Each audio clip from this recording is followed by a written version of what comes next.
और TV9 भारतवर्ष के interview में सचिन पायलट का बड़ा बयान भी आया है। केंद्र में भविष्य की संभावनाएं खुली हुई हैं। इंडिया सरकार के सवाल पर दरअसल सचिन पायलट ने यह जवाब दिया, चुनाव में हमने जी तोड़ मेहनत की है, ये भी उनकी ओर से कहा गया।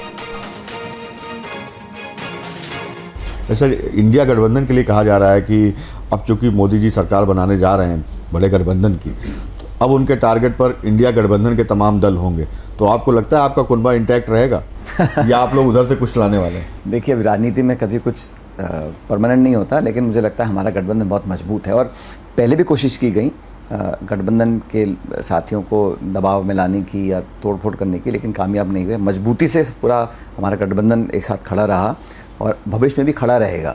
और क्योंकि ये चुनाव हमने लड़ा था एज ए कोलिशन, हमने इंडिविजुअल पार्टी नहीं, पूरे गठबंधन का चुनाव लड़ा था। गठबंधन की जो साथ इकट्ठा आने की जो एक हमारा उद्देश्य था, वो अब आज ही वही उद्देश्य है। तो मुझे लगता है पूरी ताकत के साथ हम लोग खड़े हैं और खड़े रहेंगे। तो क्या भविष्य में आप उम्मीद रख रहे हैं कि कुछ उधर से लोग इधर भी आ सकते हैं? देखिए, इसलिए नहीं कह रहा हूँ, लेकिन पुरानी कहावत है कि उम्मीद तो दुनिया कायम है। और ऐसा नहीं है कि मैं इस लोकसभा चुनाव के परिणाम के बाद इस बात को बोल रहा हूँ, लेकिन अब धीरे धीरे देखते हैं होता क्या है।